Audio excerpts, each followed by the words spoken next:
This is the Coin It Podcast, sponsored by CoinCosmo.com. Have fun like a collector. Think like an investor. Whether you're just a hobbyist or looking for an alternative investment with rare coins, paper money, NFTs, or art, your host, Charles Jonath, is covering it all. Now your host, Charles Jonath.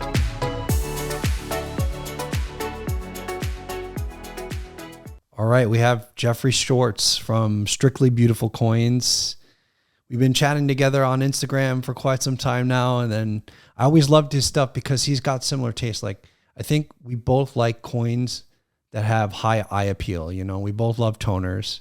I see you got like lots of toners on your page. And how did you like, what struck you initially about that tone coin look, you know, like, because some people are like blast white, everything has to be blast white. I don't like any kind of toning on it or whatever, but I love tone coins. Obviously the market loves tone coins, like they go for a premium. Why? Blast white coins are kind of in between an ugly tone coin, then there's blast white, and then I think everybody really likes a beautifully toned coin over a blast white coin. Some people are collecting blast white coins just for their specific set, but I really think that everybody would like a monster rainbow toned Morgan over a blast white one. Right? It's just worth more. So yeah, I don't know why they wouldn't, but I get the appeal. I mean, there's definitely appeal in a blast white coin, and a coin can be really ugly or like original toned, and it's just not very good looking. But yeah, that's true. I mean, yeah, I got into it because I was trying out photography, like macro photography. Oh wow! Okay. And I really loved seeing some of the coin photos that I was seeing on Instagram. I think the Instagram handle is Monster Coins Jeremy. He was just taking some really beautiful photos, and I just loved it so much that I wanted to buy some tone coins and learn how to take photos of them. And I got kind of good at that. So I started selling coins I was finding, and finding coins on eBay with bad photos and taking better pictures and selling them that way. And I guess that's kind of how I got started in that. Interesting. But so yeah, that's always actually, love the tone coins. wow. So that's how you got it started in coins in general, is just through photography. Yeah, for tone coins especially. Tone coins especially. But I was like, you were collecting from before. It just I collected. So I started with Lincoln Cents. Got it. Okay. One of the Whitman albums, and I was collecting like that. But yeah, the tone coins is when I really started buying and selling coins more seriously. Really? So that got you into it. You just got into the tone stuff, and then literally through good coin photography, you're able to sort of like resell stuff, and then it got you all started and almost a new career path now for you. Is this like, are you doing this full time now, or is it just like a part-time thing? So I'm not, I still have my LLC of Strictly Beautiful Coins, but now I'm fully under Dempsey and Baxter, a coin company in Erie, Pennsylvania. Oh, got it. Okay, nice. So I'm a numismatist there. And so all business that I do now is under them. Very cool. But yeah, I still have the Instagram handle, and my eBay is still named Strictly Beautiful Coins, but I'm completely under them now. So nice, man. Well, you got some nice pieces on there. I've seen like some monster toners you've been finding. Like, what is your source pretty much? Do you go to all the shows, or are you just looking mainly online? Yeah, I mean, like you meet other people who have similar interests, and they're looking for coins. And if you're a strong buyer on this sort of stuff, then the coins just kind of gravitate towards you.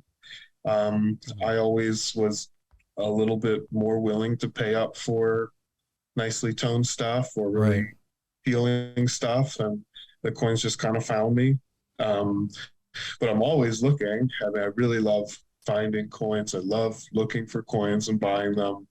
And so I sort of just get out there more often, and I can kind of create some luck that way and find some good things for cheap, I guess. But but yeah, tone coins is like a nice little niche. I mean, when you're just starting out, if you're a young coin dealer, Right. you can't really become an expert in colonial cents or chain cents, whatever. You can't really collect anything like that because the most basic pieces are unaffordable. Right. And with tone coins, up until recently, really, the vast majority of all dealers and collectors didn't really appreciate it. Yeah. And now there's big buyers out there, big collections that have come out, and huge auctions that have popped off. People know that really nicely toned coins are worth a lot more. But at one point, people didn't like them. They sold them at a discount. Yeah. Right. I mean, 30 years even before that, maybe even longer than that, people would dip the monster tone stuff and sell it white. I mean, people Yeah. were just dipping their coins all the time. Jeez, I know. That's Lot how it of was. guys did that. A lot of small dealers that didn't know, they would just dip stuff constantly. Yeah, So they just don't know. They just don't it know. ruined a lot of probably really natural like rainbow toning that you get from those old Whitman books and stuff like that. Rim toning, all Sure. that Yeah, stuff got the wiped. sealed bags and things like that. Yeah, it's a shame, but maybe they would have been dirt common if they had it. I don't know. Who knows? Yeah, I don't know. I mean, have you got into like being able to identify the type of toning based on where it was coming from, like whether it was album toning or from the wax paper, or there's different Yeah, qualities of tone. for sure, for sure. I mean, it it depends a lot on the type of coin. Like a bag tone Morgan always looks like a bag tone Morgan. An envelope tone Morgan always looks like an envelope tone Morgan. But like a Roosevelt dime in an album doesn't usually tone the same as a Morgan dollar does. So, so yeah, I guess you could say I could recognize it, but it's getting trickier with all the different methods and coin doctoring and artificially toning Yeah, that right. happens now. Um, but usually they can't replicate some of the characteristics of Mhm. natural toning. Yeah. But it's enough to fool people, so they don't care.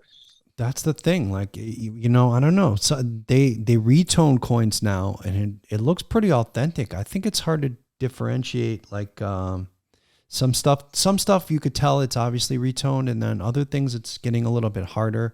I was always taught that if you look up close to the toning, you could tell by the degree of the pull away on the toning. Mm-hmm, Do you know mm-hmm. what I mean? Yeah, I know exactly what you mean. Yeah. That's a good identifier. I've absolutely found artificially toned coins that have nice pull away, and with the pull away, okay, yeah, that's like one of the tools that you have to use to identify a artificially toned coin, but it's not a End an all end be all all. be all. Yeah. Yeah, I mean, definitely have found coins that are I absolutely knew that were artificially toned and that they had the pull away, Wow. and they're very convincing because of that. Um, but yeah, if you so like the pull away comes from the strike of a coin. So the pull away happens in areas that the metal is elongated.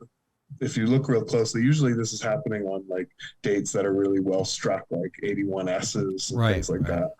Right. The when the coin is struck, those areas, if you look real closely, are stretched, and toning or like that thin layer of sulfur oxide or sulfur silvide kind of refracts light differently in areas like that. Whereas on like a flat surface like the fields, it can kind of show its full color. But yeah, on that stretched metal area, it kind of refracts light differently, and then it doesn't really show the color there. But so like if you have an artificially toned coin and it like color isn't just applied over the surface, you can have that pull away maybe if the strike is strong enough. But you can definitely artificially tone a coin with that pull away, which is scary, right? I mean, Yeah. that's like one of the ways that people identify this, and they look at an artificially toned coin and they see pull away and they buy it because they think that it's okay. Right. But yeah, that's just one of the ways to identify it. I mean, if a coin looks too crazy or too good to be true, or it doesn't look like one of the main toning sources that's known for that series. Like if it's a Morgan dollar and it doesn't look like it came from an album, an envelope, a bag, like a tidy house container or something like that. Chances are it's fake, right? Yeah, right. You should feel like something's going on. Or if it has colors that you don't usually see, like reds mixed with blues, that's usually a bad sign. Or weird, sickly bright oranges, and the color isn't smooth. The color is like mixed up and choppy and just funky looking, and that all comes from seeing nicely originally toned coins. You kind of get a sense for it, right? But yeah, until you do, it's easy to be fooled. Well, I mean, what did you have? I would assume you've heard of like the Aurora Borealis collection of Morgan dollars, and it's like a famous toner collection that was popular and sold off at one time. I mean, what do you make of those coins? I mean, some of them are just like so like saturated, so a lot of toning. I mean, how do you think that was achieved, really? Almost all of those coins and the Northern Lights coins and like all the big major monster tone Morgans almost all came out of bags. It was just the perfect situation to make really beautiful tone coins. They're sitting in a vault for 100 years. They're not disturbed at all. It's probably a little warm in the vault. And yeah, there's got to be humidity there, right? Some kind of. I'd guess so. I mean, like I've heard that helps. Yeah, but maybe you get like real splotchy, ugly tone coins from too much humidity. I don't know. But like coins in attics and stuff, they tone faster, maybe because of the humidity, maybe because of the heat. But yeah, a lot of those coins, for sure, came from just bags. And a lot of them will have little bits of textile toning, and it's just that's a good giveaway of a true bag toned Morgan. But and there was actually thousands of these bags of Morgan dollars, so it's not that crazy to have so many of these amazing toned coins. I mean, there's probably only a few hundred really nicely toned coins, but there were millions of these BU coins being stored, and that had to happen a couple times. So yeah, I'm not like they must all be fake because there's so many of them and they're so nice. I feel like it makes sense that there's a good handful of them. But yeah, people never get tired of those because no, they're just spectacular to see. I mean. Oh yeah, they're amazing, so amazing, and each one is totally unique. You get a big jolt out of looking at it every single day. Yeah. You know what? Definitely I always liked that a lot of people didn't really like. I don't know. I don't think they consider it like highly attractive toning, but I really like it. Is that the old toning that's been toned for a long time, to where it almost like bleeds into the coin. Like it looks like it's become part of the coin. I know what you mean. That can be very, very appealing. Yeah, it's just like if you're going to if you're going to sell a coin, Mhm. right, you kind of have to step back and start liking the things that everybody else Yeah. likes. And What the it's market definitely, likes. yeah, right. It's definitely a the kind of coin that a more serious and passionate collector can like, Mhm. but the person that just wants to throw some money at coins and they heard about toning, they don't really care if the coin is original. They just want to be wowed by the coin, and so they throw money at like the really rare stuff or the really appealing stuff. Right. Um, but yeah, I wish people liked the original stuff a little bit more because those are the coins that are really tough to sell. Yeah. There's not No, a big audience for coins like that because people think that they're ugly. I know, but it's crazy to me because that's the real original toning. I mean, you can tell it's old toning, it's genuine toning. I mean, it's easier to identify. I don't know. I always like those coins, and I've been fortunate to own a few that just were really attractive. Like as far as like toning is concerned, I don't know. I think the market likes lighter toning color than they do the darker toning. But I'm like, I don't know. My sweet spot is somewhere in the middle. I mean, what do you make Mm-hmm. of all that? Are you seeing more people attracted to the lighter, like more subtle tone, or Mm-hmm. Mm-hmm. do they like more Um, saturated, darker colors, or somewhere in the middle? yeah, I mean, like if the toning is getting thicker and the color is getting more vivid, then I think that's just about always better than a very delicately toned coin. Mhm. Um, it also hides things like bag marks and scratches and surface problems Yeah, if a coin is heavily toned. right. But if the coin is like, if it's really vivid, it's not too thick that it blocks luster on the coin. And you get that combination of like a really bright light combined with colors getting thrown into your eyes, then nobody can resist that. But when the colors are getting really deep and dark and the coin looks a little bit subdued, that's when the value starts dropping a bit. Yeah, Because ideally, you want like a nice, super bright coin. It doesn't look like it's stained underneath, or it doesn't look like the toning has seeped into the coin too much. right, right. Yeah, so that's where that's kind of like what the light toning means to me. But yeah, if you have like a real super gem coin and it has just some real delicate, um, pretty iridescence to it, I think Mhm. that's always a plus. Yeah. Well, I gotta say, like, I think CAC did a really good job of still keeping the integrity of the coin, like not not giving it a sticker just because it's a pretty color, but also because the toning is not like you said, it's not covering up any like major hit on the coin or anything like that. Like the quality of the strike has got to be there, and then the toning just adds a layer of aesthetics on top of it.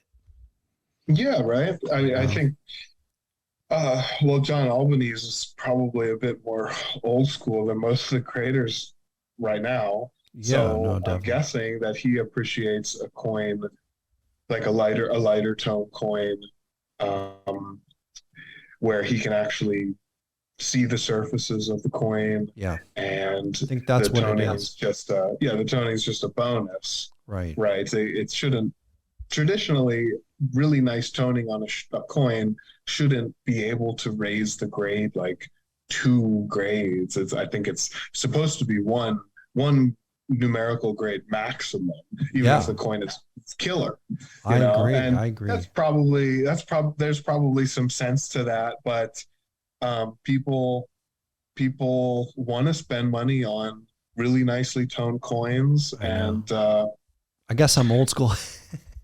yeah, no, I get it. I get it. I probably agree with that too. I've seen some really wonderful tone coins that are just total dogs underneath the toning, and Yeah. it kind of makes you weary about the coin itself. But Yeah. Yeah. It Sometimes you have to does just make suck it it up. better though. Feel. It does make a dog better though. Look, you know what I mean? It's like, Of course it does. Yeah, no, it yeah, definitely it does. helps when you're wearing like a really nice suit, you know? That's what I look at it like. It's like, you know, you could be what you are, but then like on the toning is like the clothes. Right, right. Does that make you, like, does that make you a good lawyer or something if you're a homeless person and you have an amazing suit? I Right, don't but you know. look good though. Yeah, no, you definitely look good. Maybe you can get so far. I don't know. Yeah. But So, but you know what I wanted to ask you actually, like, with pictures, because like a lot of people now, especially since the pandemic, they're sitting at home, they're buying coins online. It's all visual. It's like you're looking at images and then you're paying for the coin without seeing it in hand. mhm. How good do you think you can be at identifying the quality of the coin just from the photos alone and not looking at it Mhm. in hand? Like, Mhm. I what would you think say? I'm really, really good at that because I just spend many hours a day on eBay buying coins. Studying. And so, yeah, I get a good sense for all the different lighting and uh, like even when people scan their coins, which is awful. They I can scan. I get a pretty good sense of what the coin will actually look like, and you have to. The eBay is always there to back you up if there's something Right. glaringly wrong with the coin when you get it. But I try not to just like only buy coins, and if I don't 10x my money, just return them. I definitely don't do that. Right. Um, but yeah, you really have to buy enough coins that you can You recognize get a if the feel. coin Yeah. is. Right. Yeah, yeah, yeah. Sometimes it's hard to tell, but Mm-hmm. Mm-hmm. yeah, there was this really wonderful toned coin, 79S Morgan, that I still have, and I bought it in an Anax 63 holder, and um, it's like one of those pictures that's like straight up and down, like against the camera, so the coin just looks dark. Yeah. Um, and but I could tell there was like definitely some color in there. Mm-hmm. And when I got it, it was just like it's just Wow. this Pops. amazing tone Morgan. And I think That's I, cool. I sent it to NGC and it's 66. Wow. So it's You cracked yeah, it out, right? Yeah. I cracked it out immediately. Yeah, no, it's a good coin, and it never should have been in the 63 holder in the first place.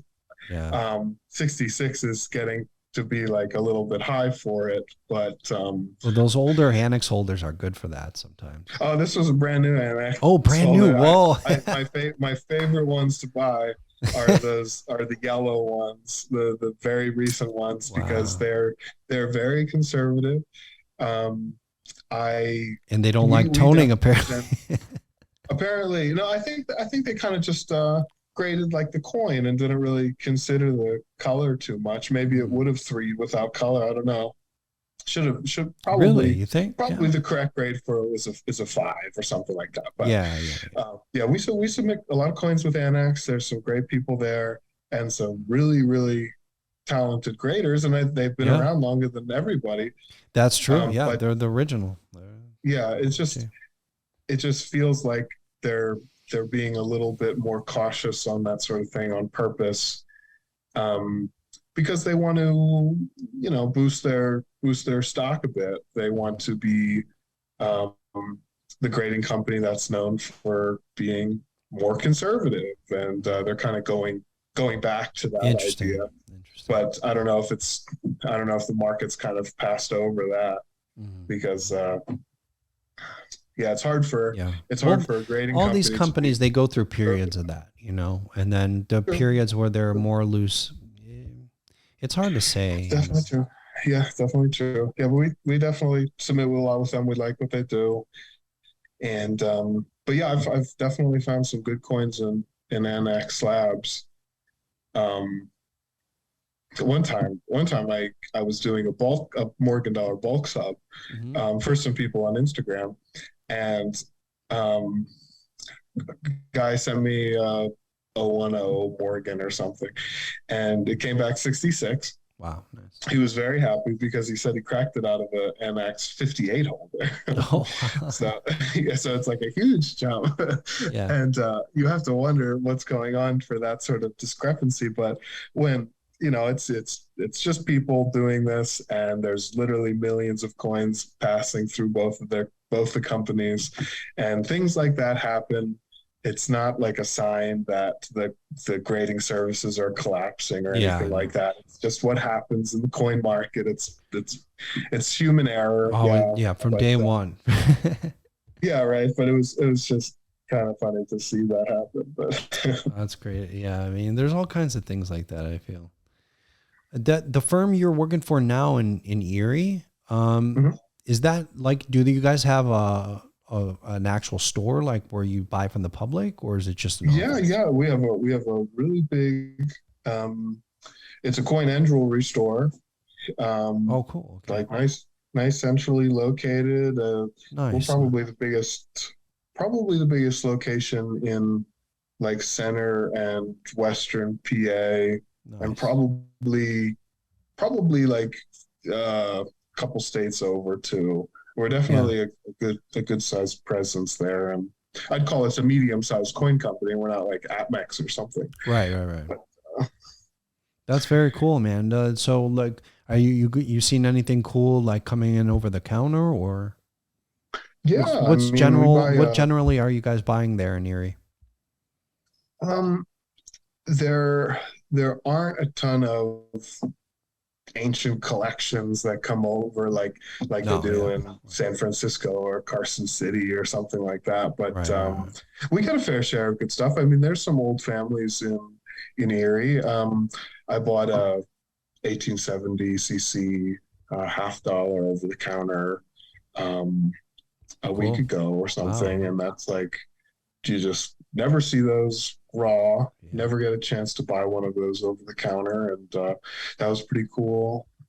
Um, we have some good ones. I mean, we had uh, kind of like 15 minutes of fame with we had a penny dime mule error that came in over the counter. Someone like at the Giant Eagle down the street had cracked it out of a roll of 50 pennies for the Wow. cash register. That's And really cool. it's like this one was Were they all excited when they didn't know what it was, so they brought Yeah. it in. It's got the dime on the front, and Right. or how was this? I never actually saw the coin, but yeah, a penny and a dime. They must have been Combined. super excited. Like it's like finding a lotto ticket or something somewhere. It definitely was like finding a lotto ticket for them. I mean, at the time, it was a difficult process because at the time, it wasn't certain if it was a legal coin to own, um, and what was known about the technology and the minting process at the mint at the time would mean that coins like this wouldn't be legally released, and so there was a question about that. And so we, as well as the person who owned the coin, were worried that the FBI would knock on their door and take the coin. You know Really? what I mean? Yeah. And we had asked NGC about it. They said like, we don't want to do it. They wouldn't certify it. Yes. Wow. Okay. Eventually, more information came about the minting process, and yes, a couple. I think just this one was created. Some sort of mistake at the mint. I forget exactly how it happened. It's very this error in particular is like really complicated. But I think we waited. I wasn't there at the time, but we waited for other mules to come out. There was a couple, like the Sacagawea dollar mules, and a couple of the penny dime mules. But this is the only 1999 or something like that. But yeah, I brought like stupid money at the heritage auction a couple of years later. But yeah, that was a cool. I think one of the owners was invited onto Good Morning America or one of the morning talk shows and talked about it, and all the local newspapers and even some some bigger newspapers took up the story, and Yeah, it was just this really, really cool coin, probably the coolest coin we'll ever get. But right. Well, when that walks or in maybe over the not. We're just blessed. counter in a local store, I mean, that's pretty cool. That's incredible. Those are hard to find, you know. Sure. Yeah, no, it was definitely really amazing. Um, yeah, sometimes we get like some banknote collections in. I mean, when I first started working there about a year and a half ago, a lady who was a teller at the Stoneboro National Bank, which I think is in Pennsylvania. Mm. She was a teller there, and every couple years, the owner of the bank allowed the employees to buy some special bills that had been set aside since Oh, the inception of the bank, right? So they right, had right, right. things like really low serial numbers and sequentials, and Mm. those are all cool national notes. And she brought in like five bison notes and some cool large size Stoneboro banknotes, some sequential stuff, and bought that. And she was like just blown away how much the stuff was worth. And Yeah, it's well, fun to it's that fun to see bank, the that. older notes, because I think, you know, sometimes if you could find these banks that are still around and that you could get their original notes and they're smaller banks, believe it or not, I think it's the smaller banks that actually go for higher premiums because they're probably more rare. Yeah, there's a couple banks around here well, people like them because they have funny names too. Like there's Blue Ball, Pennsylvania, that's really popular. Intercourse, PA. They're all notes from these Random. towns are just like big money automatically. Or Alaskan notes because Right. they didn't need a lot of money in Alaska at this time, so they Right. just Right. didn't make a lot of them. But yeah. Yeah, notes are pretty cool too. I wish I knew more about currency, but Yeah, me I neither. have I'm to not a admit I'm not currency much guy. of a currency guy. Same. I know. You and me, we like the coins. What can we say? I like the coins. I mean, currency is really really amazing too, Oh, it's a and whole other thing, you know, a whole other yeah, thing. Like they kind of go hand in hand, but they have like their own group of people that just collect that stuff and they know it really yeah, well. currency people and currency dealers seem a lot different than coin dealers. They're probably a Yeah, little bit different. more normal, to be honest. But You think so? yeah, coin dealers are strange people. But I'm definitely part of that. So Probably. yeah, coin collectors too. I mean, Yeah. Well, that's what it's makes funny. I hobby mean, interesting. like I don't know. Like some people, I feel they probably look at us like, look at these guys. They're grown men. They sit around. They play with their coins. But Yeah, yeah, well, it's fun. It's fun. it is. It is. But I mean, you know, it's been a lifelong thing for me, and I, you know, I make a living off of it. So it's just as you do.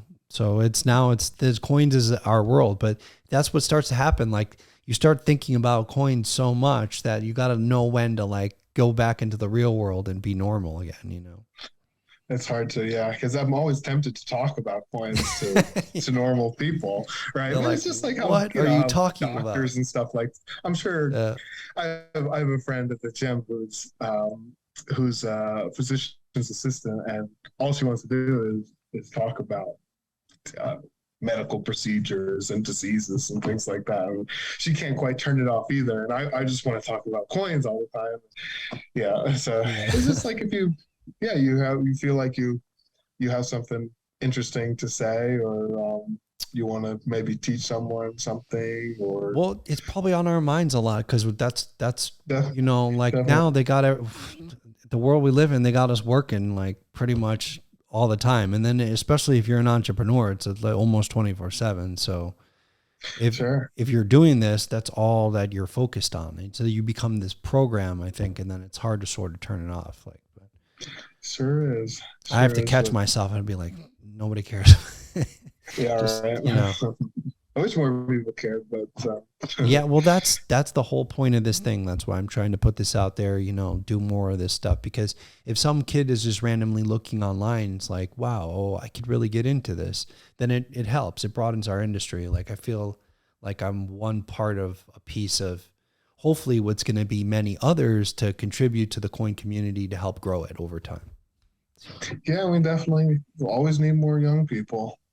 And Yeah. And I right see now it. it's a good time for young people. I think I think so. a lot of older dealers think that the coin industry is on its way out because there's not enough young people replacing the old people. But I think with there the is. internet, yeah, with the internet, I mean, we have a generation of kids who don't have to have like huge lifelong experiences or as a coin person to know what they're doing. They just can they're proficient with the internet, and Right.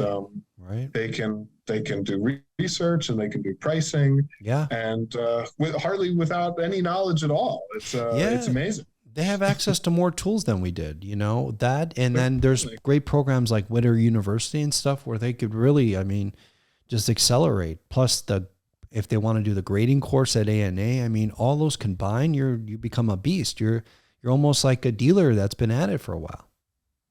Yeah, I would agree. There's a lot of good resources out there. A lot of dealers are chipping in to help out kind of too. ensure that there's going to be a generation to take over. So that's good. Yeah, definitely. Yeah, definitely a lot of cool stuff going on. And the higher end stuff too, I see new players come into the market and then want to actually build really like nice collections, substantial collections and stuff like that too, which is exciting. Like you would never think younger guys that are in tech, they just made money and then they want to get back, they want to build great collections. So. Right. Yeah. I saw a lot of that with things like Pokemon cards too. And oh yeah. Well, that's huge. With money these last couple of years coming into a lot of crypto people on that stuff. I see like for some reason that goes more hand in hand. Yeah. It would have been nice to make hundreds of millions of dollars like that. Yeah. Yeah. Well, it's going through a rough period now, but yeah, maybe I should buy it, Tom. I don't know. Who knows? These things are of like with me, I always stay in my lane. I do kind of what I know, I don't, I don't know. I've told this story a bunch of times, but maybe never on the podcast. But what happened to me was we had a coin shop in San Francisco. So we were there, we're in the coin shop. And I think it was around like 2010 or something like that. Okay. And the guy came in, and this guy came in to buy gold, essentially. So we were in the Mission District in San Francisco. We're there. The guy came in to buy gold. He's like, talking to me a bit. And I had another friend of mine there who's like a real tech guy. And then they start talking. And he's like, listen, you guys got to buy this thing. It's called Bitcoin. So we're like, oh, what's that? And he's explaining it to us. And he's like, listen, I own the first Bitcoin exchange. So I don't remember what it was called. This is before Mt. Gox. This like something Hill, Cherry Hill or whatever. I can't remember exactly, but they shut him down. He went through all this drama or whatever. And then he was in the Mission District doing some like kind of, he had a business where he was subleasing out office, like some kind of like, almost like a tech park type thing. He's like, yeah, you buy Bitcoin, you don't trust the exchange, but you got to put it on this little device and then you put it in the thing. We're like, oh, I don't know. It just seemed a little sketch. So then we were talking about it afterwards. He leaves, he buys his gold, whatever. And we looked him up, and that was the real guy. So, nice. And then we're like, oh, maybe we should buy this Bitcoin. So like I'm talking to my stepdad about it. I'm like, let's put a couple grand and like, try and buy this Bitcoin. He's like, we don't forget that crap. You need to buy gold. So I'm like, oh yeah, you're probably right. It's probably some kind of scam or whatever. But I bought a Bitcoin. Nice. I forget what it was. It was just under about $100 or something at the time. Yeah, nice. So I was like, oh, the hell with it or whatever. I'm going to buy one Bitcoin. I bought the Bitcoin. I put it on I got one of those sticks a ledger. And then I put it on there and all that. My friend helped me with it. And then in 2018 comes around and Bitcoin's like hits $19,000. So I'm like, oh my God, I got to pull it out of the thing. I loaded up to the Coinbase or whatever, and then I sold it, you know, and then I thought I was a genius at the time, but little did I know it would go to 50,000.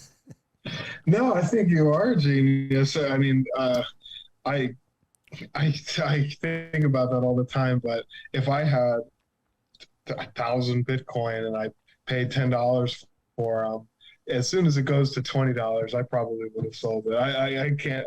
I couldn't have lasted. I couldn't have lasted. If I didn't sell it at $20, Well, it I was just, definitely would have sold you know, it at 100. I owned one Bitcoin, you know what I mean? Like I just had it. Right. I figured the hell with it. I'm going to buy one just in case, because you never know, you know, like I'll buy one, you know, but that obviously I look back at it, which you can't really do. But and I'm like, oh man, if I, you know, imagine if I would have bought several Bitcoin, you know what I mean? It could have been worth millions upon millions of dollars, but then Sure. Yeah. I'm like, you know, you can't really look at it that way. You know, it's just not, it wasn't my destiny. It's fun while it lasted, but who knows if it'll go back up. I think it's here to stay for a little while, but Well, money there's merit to yes. crypto. Definitely, it's going to be around. I as to what the end all be all cryptocurrency is going to be, I'm really not sure. I mean, you know, I keep saying it, but I'm more preferential to. I have a preference of Ethereum. Yeah, I do too. yeah. I do too. So, but we'll see, man. You know, we'll see. I don't know. Not a lot of the crypto guys, though, from what I'm hearing, went into coins. They kind of gravitated towards. They got into the collectible space, but they were more into trading cards and Pokemon and that kind of thing. And that's due to influencers online. You know, there was no main influencer online that was coins. You know, that's it. Not exactly. That's kind of like the old person kind of thing to get into coins and gold and stuff. Yeah, people perceive it as that, you know? Like, yeah, right. It's not like new and exciting like baseball cards. These baseball cards, I know there's some good ones out there, and I like the vintage baseball cards, but seeing all these like one of two cards, one of one cards, and it seems like there's a new one each week. How can that last? well, How can that I be mean, collectible? here's the thing. Like as a kid born in the early 80s, I collected them when I was a kid. I used to go in there and then get them. You'd buy your baseball cards and football cards and come with a pack of gum inside of it, or the Cabbage Patch Kids were big. These things go through boom and bust cycles. You know what I mean? Like where the prices of these cards just get really inflated, and then all of a sudden they're worthless basically for a long period of time until there's renewed interest. And I think that's what's going on yet again now. Like the card business is booming right now. And then, eventually the price, a lot of that stuff is going to become worthless, but the good ones kind of stay, you know, they hold their value. I hope so, because a lot of people could lose a lot of money. I lost a little bit, and I was dabbling a bit in Pokemon. I made some, and I lost some, but well, it's not going to hold their value like coins. That's the thing. Like 19th century coinage, that's nice and rare. Yeah, you can't compare. I mean, that's like, that's almost that's like buying real estate. That's what you mean. Yeah. You know, not like virtual real estate. I mean, that's kind of what I think the modern card market is. It's like buying virtual real estate to me. Yeah. Well, what can you do with that virtual real estate? That's going to be the interesting thing. I don't even want to. You know what I mean? I don't even want to know. I don't want to know anything about that. I'll probably get tempted and buy something. What can you develop there? What type of experiences? You know, there's interesting things there. I mean, that's kind of why I did the Coin Cosmo thing, because I think, that it's carving out a section of the collectible space for coins in the metaverse, essentially. Because if you can have exact digital copies of each individual rare coin, now that exists in the metaverse, now you're creating the world of collectibles there.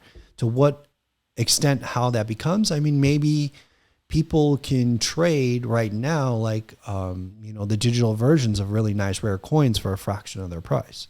So that was my whole thinking. Like it opens up the appeal a little bit to younger people that maybe can't buy an $1804, but you could buy the digital version maybe. That's definitely interesting. I told you I didn't want to know anything about it because I would find it interesting and I'd want to buy some. So, Yeah, well, the brain, I don't know. Sometimes it's too much, you can't. well, it sounds like a cool idea. It does. Yeah. We'll see. It's all a waiting game, like the time tells all. Yeah, it might be a little bit until it comes back around, but we'll see. Yeah, but it was nice. This last couple of years have been great for coins too. I mean, all collectibles been have been really great these last couple of years. Yeah, that's Pandemic true. years, Yeah, people yeah. are just sitting at home buying coins. Well, the good thing I think about our business right now is it seems like it's lasting even like now that things are opened up again. There's trade shows again. There's people wheeling and dealing. I don't know though. Everything's sort of held up, which is good. Yeah, yeah. No, It maybe makes once it every harder buying coins though. That's the thing. But like I sometimes I wish the price would come down a bit so I could buy cheaper. But yeah, that's what I feel about metals. I mean, I'm not quite ready for a silver to go to $50 or something. I'd rather it go to $10 first. But uh, yeah, well, that's a whole other thing. That's baffling to me because like right now metals with inflation where it's at should be way higher. yeah, it doesn't make sense, does It it? makes no sense. Like the fundamentals are totally off in precious metals. That's why I've kind of veered away from it because I don't anytime like I feel like the rare coin market, the fundamentals stay true. Whereas gold has become something of its, I don't know what's going on in the precious metal market. I think there's just too much manipulation. Hmm. It's always manipulation.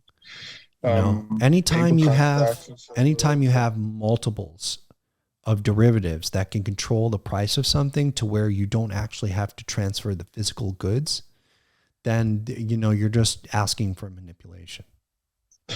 Right. Yeah. It's been going on for a little while. I thought it would break by now, but what do they say? It's like I think the current ratio is like 380 to 1 for paper contracts of silver to physical silver. And it just Wow. doesn't seem like something like that's possible, but probably will keep going for a while.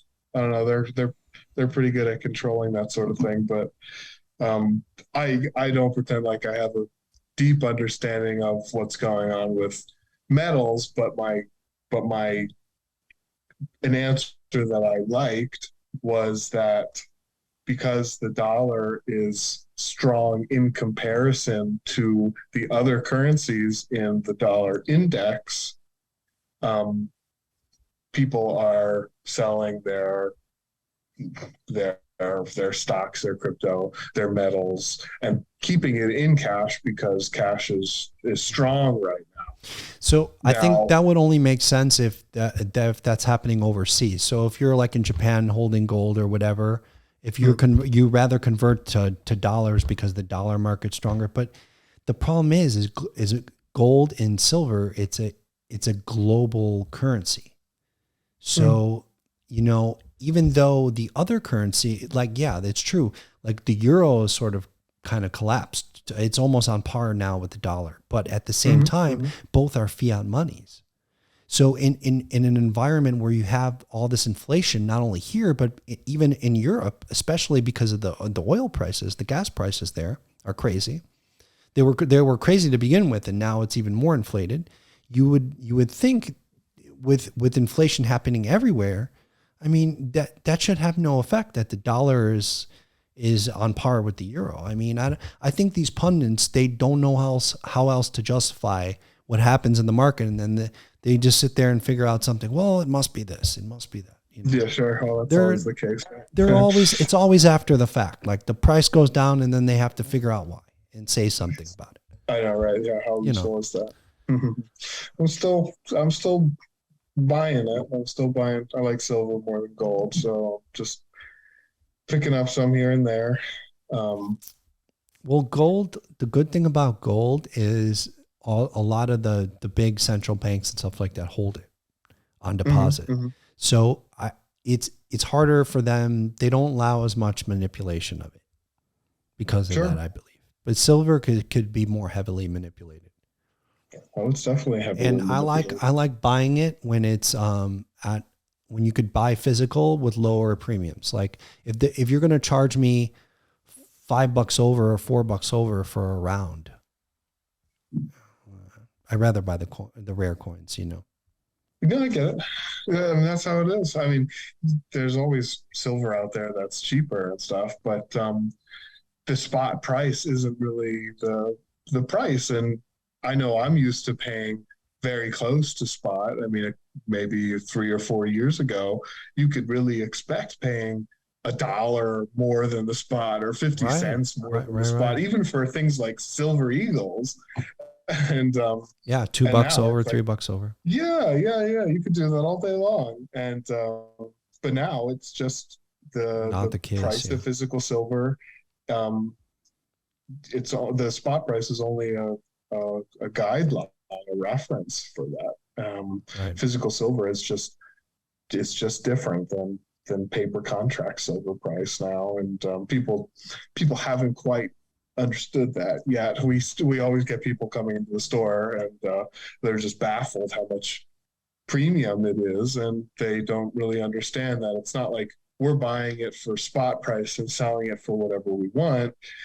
We don't set the price, and we're only making a little bit per ounce anyway. And it's just well, the large market makers set the price of the bullion. It's not us. Guys that have deals directly with the mint, like AppMax and people like that, these guys make the price. As a shop owner, you just have to go with whatever the spreads are. I mean, you barely make anything. You know how it is. It's it's true. Yeah, it's a volume business. It's a low margin volume business. I mean, rare coins are low margin too, compared to most products. But I mean, you have to do the volume with bullion. That's the game. True. Yeah, and there's a lot of hassle dealing with customers and stuff like that. There's a fee involved in that. I mean, customers they're really important to us, but sometimes it's hard working with them. I mean, there's certain people that are just they just don't know. You have to explain it to them. You have to say this is what's going on. The world is kind of weird, and this is what's happening. And I always feel like that was my approach to dealing with the customers: is give them all the information that I can. Like, here's my expertise. Here's everything that I know right now about what you're trying to achieve, and then I let them sort of make the choice. But some people, they need to be pushed, and they really don't care, and they don't want to hear all that stuff. So it just depends on like your style. And I think when you're in a store, you got to have one guy that's good with one type of clientele and another guy that's more like the pushy guy that's just, someone's just looking for you to tell them what to do. So definitely we definitely get a little bit of each of that kind of customer. So yeah. And then coin only people are totally different too. Scrap people, bullion people, jewelry people. They're all different kind of customers. Totally. That's cool, man. So you're loving the biz, huh? I am. I was a private dealer for maybe 5 years. Before I came on board with Dempsey and Baxter. What made you want to go work for a coin shop and stuff like that? Just to get a different experience? I was in a job. I was kind of in like a job searching mode. I had been doing private dealing out of my childhood home in Philadelphia. I was ready for a change. I had actually applied to NGC. Oh wow! Okay. Went for an interview there for their social media position, and I asked to take a grading test. They gave me a grading test, and they offered me a job as a vintage grader. And then the pandemic hit, and they were a little bit shaky about it, so they actually had to pull back the offer, which I totally understand. I was crushed. Really? Crushed about that. I was like, that was my ultimate dream, but it's okay. Yeah. And so I was in like a job searching mode at that point. I absolutely decided that I wanted to have a job, and um, the stability of it is great. I I took a pay cut moving from private to um, working for another company, but I realized that I would get a lot more experience. I'd see Right. coins that I would never get to see. Right. Right. Get to meet tons of people, big good contacts. There's just a lot of other benefits that you get from that. Oh Yeah, but yeah. just And it's ability cool thing. working with a team too. You know what I mean? I Oh think yeah, totally right. it's more engaging Totally right. sometimes. Yeah, they teach stuff you never would have known otherwise on your own. Um, so I still am going to all the major shows. It's great setting up um, at a table that's like really means business.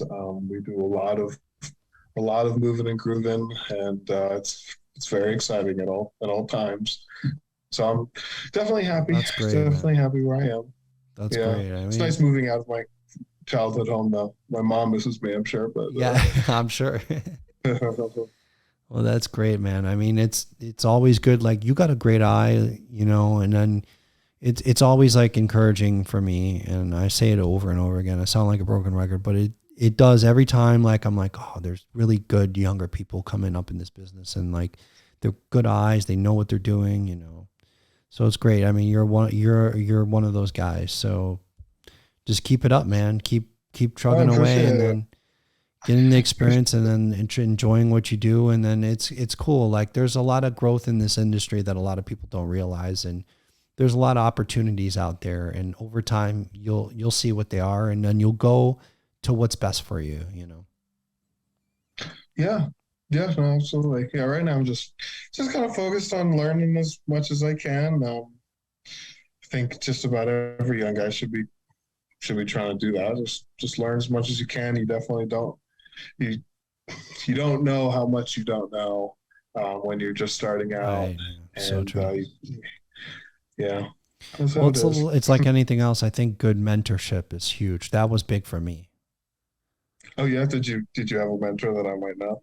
Well, yeah, well, several, but like, yeah, I mean, my stepfather obviously was a big mentor, and helped me. I'm third generation in the business. So you know, I kind of grew up in it, but then once I started really focusing on the high end stuff, like it would be, David McCarthy Oh yeah. Hmm. really was one of those guys who helped me out tremendously. And he's such a Yeah, he's a talented good guy. numismatist, a very good person. And, you know, I'm happy to call him a friend. So, you know, he's been a great mentor to me. He's a good guy. I think he just got like a honorary doctor's degree or something like that from the ANA, Oh, if really? I'm not mistaken. Yeah, yeah, Really? yeah. Wow. Him Okay. I and Steve gotta, Felt. Yeah, him and Steve Feltner, I think. I'll Maybe one other I'll person. shoot him a congratulations on that. I didn't even see that. He Yeah, certainly didn't tell yeah. me. Don't quote me on that. I'm pretty sure that's what happened. Yeah, at this year's seminar, summer seminar. Got it. Now that I think about it, I think he was supposed to send me like one of those informational packets on that quint that he discovered. Oh, That yeah. first American coin quint 500 quint thing. And he never Yeah. did. I don't know. Well, I'll have to I bug him mean, about you know, looking for that. it's true. There's documentation out there that order, you know, they have, there's a receipt that exists where they ordered that coin right after that they found out that they won the revolution. That's pretty cool. So Yeah. that's crazy, man. It's a big numismatic discovery, I think. So See, now I'm wondering that's because huge. PCGS. I wanted to ask him. PCGS just what did they do? They just reclassified Fujio cents as the first American cents or the Yeah. first American coinage, and those came before the coins, didn't they? 1787 or something like that. And Well, that's the thing. Like as new I think quints are information also comes to that light, date. you know, some of these things will change over, you know, like, if you have a new historical find, it could change the game a little bit as far Yeah, as, yeah, I'd love to see that coin go up for auction. That's like a coin that won't be for sale for a long time, I guess. no, yeah, probably not, but it's an amazing coin. And that is a cool coin. I don't think I ever Yeah. got to see it actually. Maybe I did. Maybe it was like Great Collections was displaying it or something.